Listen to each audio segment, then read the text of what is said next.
PTI का मुल्क दुश्मन अनासिर के साथ गठजोड़ है जो अब खुल के सामने आ चुका है। आज जो आपके लोग बयान देते हैं या आपका एक्स अकाउंट इस्तेमाल होता है या आपकी बहनें बयान देती हैं या आप बयान देते हैं फौज के खिलाफ, क्या ये फौज को कमजोर करने के लिए नहीं होता? और इनको शर्म भी नहीं आती। और अब ये जो ड्रामा रचाया जा रहा है पिछले कुछ दिनों से, आपने देखा कि जो तीनों बहनें हैं इमरान अहमद याजी साहब की, ये 9 मई को भी कोर कमांडर हाउस में मौजूद थी, मगर अभी तक इनको कैफरे किरदार तक इसलिए नहीं पहुंचाया गया कि ये विक्टिमाइजेशन का रोना ना रोएं कि जी बहनों को अंदर कर दिया। मेरे से अगर पूछा जाए लीगल ओपिनियन, इनकी मौजूदगी साबित है। ये 9 मई को वहां मौजूद थी, ये जत्थों को लेकर वहां पर गई थी और ये वहां नजर आ रही है कैमरों के सामने कि ये 9 मई को तीनों बहनें वहां मौजूद हैं। काश नौरीन खान साहिबा आप जाके अपने शुहदा की बात करती, उस बच्चे इर्तजा अब्बास की बात करती, मार्का हक में फतह की बात करती, मगर आपको यह तौफीक नहीं है क्योंकि आपके लिए सियासत अहम है, पाकिस्तान को बदनाम करना अहम है और जातियात अहम है। आपके लिए पाकिस्तान की सिक्योरिटी, पाकिस्तान का मफाद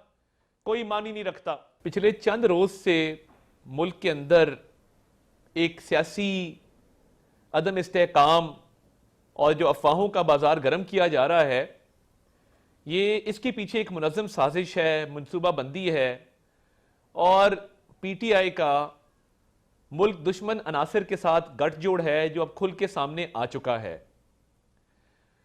अभी गुज़िश्ता रोज डीजी आईएसपीआर ने सीनियर मीडिया के नुमाइंदगान से मुलाकात की और जो दहशतगर्दी के खिलाफ इक़दाम किए जा रहे हैं उस पर भरपूर और तफसीली रोशनी डाली और बताया कि दहशतगर्दों को किस तरह उनका मुकाबला किया जा रहा है, किस तरह हमारे जवान, हमारे अफसर जो हैं वो कुर्बानियाँ दे रहे हैं और किस तरह अफगानिस्तान से होने वाली इन्फिल्ट्रेशन को रोका जा रहा है। और ये भी बताया कि किस तरीके से उस बॉर्डर को गार्ड किया जा रहा है, मगर फिर भी जो ज़िलाई इंतज़ामिया है, सूबाई हुकूमत है, जो बॉर्डरिंग डिस्ट्रिक्ट्स हैं, उनकी कोताहियाँ और कमज़ोरियाँ जो हैं उनकी वजह से ये इन्फिल्ट्रेशन जो है ये बढ़ जाती है। तो जिस तरह पहले भी चीफ आर्मी स्टाफ ने इस पे बात की कि हमारे जवान, हमारे अफसर अपने खून से जो कुर्बानियाँ दे रहे हैं वो उस गैप को भी फिल कर रहे हैं जो सूबाई हुकूमत की कोताहियों की वजह से वहाँ पे क्रिएट होता है। दहशतगर्दों की इन्फिल्ट्रेशन और उनको पनाह मिल जाना मकामी इलाकों के अंदर। और आप देखें कि जो केसेस रजिस्टर्ड हैं इन 3 साल के अंदर, उन केसेस की तादाद 4000 से भी तजावज़ कर गई है। और जबकि जो फर्द जुर्म आयद होने का या सजा होने का रेट है वो ना होने के बराबर है। तो ये प्रोसिक्यूशन का सिस्टम तो सूबाई हुकूमत के मातहत है और प्रोसिक्यूशन के सिस्टम को सूबाई हुकूमतें ही चलाती हैं, उसको मजबूत करती हैं, लीगल रिफॉर्म्स लेके आती हैं, मगर प्रोसिक्यूशन का सिस्टम ना होने के बराबर है। वज़ीर आला साहब को अडियाला के बाहर नारे लगाने तो आते हैं, जूती का नाप देना भी आता है और तस्वीर को साफ करना भी आता है, मगर प्रोसिक्यूशन के स्पेलिंग नहीं आते। आज आप पूछ लें कि भी प्रोसिक्यूशन के स्पेलिंग ही बता दो तो बड़ा मुश्किल होगा उनके लिए इसको इनंसिएट करना। और प्रोसिक्यूशन का बिल्कुल फेलियर है। जब एक सूबाई हुकूमत खैबर पख्तूनख्वा की वो प्रोसिक्यूशन का निज़ाम 12.5 साल में बना नहीं सकी, वो प्रोसिक्यूशन के तहत दहशतगर्दों को सजाएं नहीं दिलवा सकी, तो जो एफर्ट हमारी आर्म फोर्सेस कर रही हैं, और डीजीआईएसपीआर ने ठीक कहा कि वो खून से कुर्बानियां दे रही हैं, मगर जिन टेररिस्ट को एप्रीहेंड करते हैं, गिरफ्तार करते हैं और उनके खिलाफ केसेस बनते हैं, सूबाई हुकूमत की लीगल कैपेसिटी नहीं है उनको ट्राई करने की। हजारों मुकदमात ज़ेरे इल्तवा हैं, पिछले 3 साल के हजारों मुकदमात जो हैं उन पे फर्द जुर्म तक आयद नहीं हो सकी 4000 से जायद केसेस में। और ये बड़ा अफसोसनाक अमर है कि ना लीगल रिफॉर्म्स किए गए, ना प्रोसिक्यूशन का सिस्टम बनाया गया। और ये इसकी वजह पॉलिटिकल टेरर क्राइम नेक्सस भी है, जो गठजोड़ है सियासी लोगों का क्रिमिनल्स के साथ और टेररिस्ट के साथ, जो इनको रिफॉर्म्स नहीं करने देता। आप आगे चलें तो जो नॉन कस्टम पेड गाड़ियों की उस दिन बात हुई, हजारों की तादाद में नॉन कस्टम पेड गाड़ियां वाहिद सूबा दुनिया का, मैं दुनिया कह रहा हूं कि जहां की एडमिनिस्ट्रेशन इस बात की इजाजत देती है कि गाड़ी पे एनसीपी की प्लेट लगाएं, नॉन कस्टम पेड की, और पूरे सूबे के अंदर नॉन कस्टम पेड गाड़ियां भगाएं। इन 12.5 साल में पीटीआई की हुकूमत नॉन कस्टम पेड गाड़ियों का सदेबाब नहीं कर सकी। पीछे क्या अमर माने है? पॉलिटिकल टेरर क्राइम नेक्सस, सियासतदानों का मुजरिमों के साथ, क्रिमिनल्स के साथ और दहशतगर्दों के साथ एक नेक्सस। कोई धमाका होता है, एक बड़ा हसास मामला हुआ जब आज से चंद साल पहले बिशाम का वाकया हुआ। वहां पे भी जो गाड़ी पकड़ी गई, जो इस्तेमाल हुई उस धमाके के लिए, वो नॉन कस्टम पेड गाड़ी थी। तो ये फौज का काम है कि नॉन कस्टम पेड गाड़ियों को चेक करें, या एक निजाम लेके आए जहां पे नॉन कस्टम पेड गाड़ियां जो हैं वो बंद की जाएं, या सूबाई हुकूमत का काम है? सूबाई हुकूमत नाकाम, सिफर परफॉर्मेंस। क्यों? क्योंकि एक पॉलिटिकल टेरर क्राइम नेक्सस मुल्क के अंदर मौजूद है। ड्रग्स की तरफ आ जाएं, ड्रग्स की जितनी स्मगलिंग, जितनी ट्रेड होती है, खैबर पख्तूनख्वा हुकूमत की निगरानी में वजीर आला खुद मुलव्विस हैं, उनके लोग मुलव्विस हैं, और उनका बड़ा करीबी ताल्लुक है वहां के ड्रग लॉर्ड्स के साथ। 12.5 साल में ये किसकी जिम्मेदारी थी कि ये जो ड्रग्स का पैसा टेररिज्म में भी इस्तेमाल होता है, इसको नुकेल डालें? अगेन आंसर इज के खैबर पख्तूनख्वा की सूबाई हुकूमत की परफॉर्मेंस सिफर है, जीरो है, क्योंकि वहां एक पॉलिटिकल टेरर क्राइम नेक्सस मौजूद है जिसके तहत ये ड्रग मनी इस्तेमाल होती है, ड्रग की स्मगलिंग को प्रमोट किया जाता है सूबे के अंदर। टेररिस्ट को आप सजा नहीं दिलवाते। और जो केसेस रजिस्टर हुए हैं जनवरी 2025 से अगस्त में, 10,000 से ज्यादा केसेस हैं ड्रग ट्रैफिकिंग के, उसमें सिर्फ 679 केसेस में सजा हुई है। तो जब इतना बड़ा ड्रग कार्टेल वहां मौजूद हो और सूबाई हुकूमत खैबर पख्तूनख्वा को उसका पता हो और वो कोई एक्शन ना ले सके, तो इसका मतलब है कि एक पॉलिटिकल टेरर क्राइम नेक्सस मौजूद है। टेररिस्ट को आपकी प्रोसिक्यूशन सजा नहीं दिलवा सकती, ड्रग लॉर्ड्स के साथ आपकी मिली भगत है। नॉन कस्टम पेड गाड़ियां इस तरह भागती हैं आपके सूबे के अंदर कि जिस तरह एक बहुत अच्छा काम हो रहा हो। आज भी खैबर पख्तूनख्वा के अंदर पहाड़ काटे जा रहे हैं, इलीगल ठेके अवार्ड हुए हैं माइंस के, और एनवायरमेंट पे उसका इंपैक्ट आ रहा है। एफबीआर में जितने रिफॉर्म्स हुए इस दौर में, हुकूमत की पजीराई हुई फेडरल गवर्नमेंट की वर्ल्ड बैंक के लेवल पे। एफबीआर इधर टैक्स कलेक्ट कर रही है, प्राइम मिनिस्टर शहबाज शरीफ रिफॉर्म्स कर रहे हैं, और आपकी हुकूमत पहाड़ काट रही है। आपकी हुकूमत ड्रग ट्रैफिकिंग को प्रमोट कर रही है, आपकी हुकूमत टेररिस्ट को प्रमोट कर रही है, आपकी सूबाई हुकूमत माफिया को प्रमोट कर रही है, जो कि कई सौ अरब रुपए का टैक्स साल का खा जाते हैं। इस पे कोई बात नहीं करेगा। साल का 1,000 अरब से ऊपर का शॉर्टफॉल सिर्फ इस चीज का है। अगर ये नॉन कस्टम पेड गाड़ियां रजिस्टर हों, कुछ नहीं तो 800 अरब रुपए का ये तखमीना लगाया गया है कि वो कौमी खजाने में आ सकते हैं।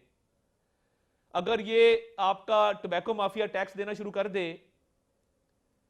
तो 500 अरब रुपए का सिर्फ टैक्स इनसे कलेक्ट हो सकता है। टिम्बर, मार्बल, पत्थर अलग है। इसके अलावा इलीगल इनसे ट्रेड चल रही है पूरे सूबे में।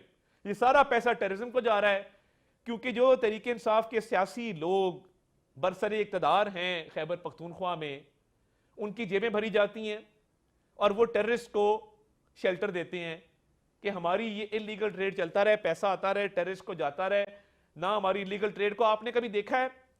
टेररिस्ट फौज पे हमला करेंगे, टेररिस्ट पुलिस पे हमला करेंगे, टेररिस्ट स्कूलों पे हमला करेंगे, मगर कोई टेररिस्ट इन पे हमला नहीं करता जिन्होंने ये ड्रग की ट्रेड शुरू की हुई है, क्योंकि वहां से पैसा आता है। और देखिए, जब अफगानिस्तान से दरअंदाजी हुई, हमला हुआ, पाक फौज ने उसको भरपूर तरीके से माजी में पसपा किया। आपके सामने है, ये पोस्टें छोड़ के भागे, वहां से साजो सामान छोड़ के भागे। अगर दुख हुआ तो वो पीटीआई की हुकूमत को इस बात का दुख हुआ। आज भी वो अफगानिस्तान की हिमायत में उनके तर्जमान बने हुए, वहां से हमले होते हैं, उनकी सरजमीन इस्तेमाल होती है। अभी मैंने लेटली आपको बताया कि इस्लामाबाद G11 कचहरी का जो हमला था उसमें पूरी इन्वॉल्वमेंट है अफगानी सुसाइड बॉम्बर जो हैंडलर है उसकी अफगानिस्तान में ट्रेनिंग, मुकम्मल तौर पे लिंक्स एस्टैब्लिश्ड है, मगर एक मजम्मत का बयान सोहेल अफरीदी या उनकी गवर्नमेंट नहीं देगी। वो बात करेगी तो हमेशा उनकी हिमायत की करेगी।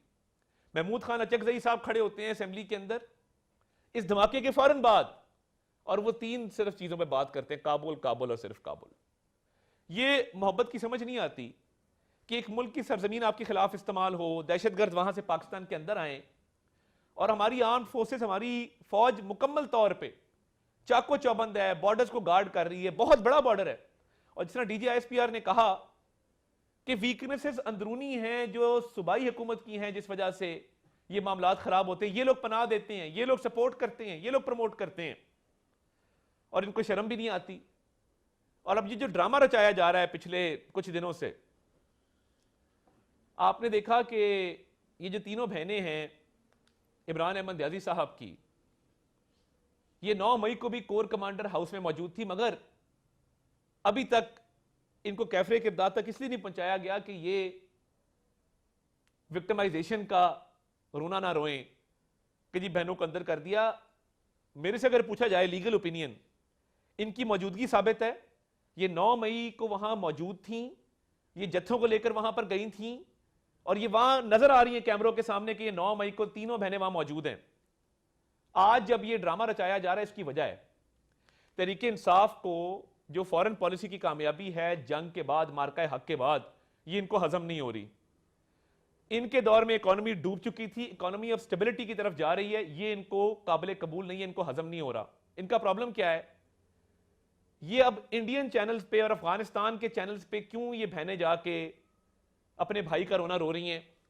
क्या नौरीन खान न्याजी ने इंडियन चैनल को जो इंटरव्यू दिया, उधर कहा कि मैं मोदी की मजम्मत करती हूं, उधर कहा कि जो मासूम बच्चे शहीद हुए पाकिस्तान में, उस बच्चे इर्तजा अब्बास की बात की, उन शहरियों की बात की जो मुरीद के बहावलपुर में शहीद हुए, उन फौजियों की बात की, उन जवानों की, उन अफसरों की बात की जो शहीद हुए, या उनको खिराज तहसीन पेश किया।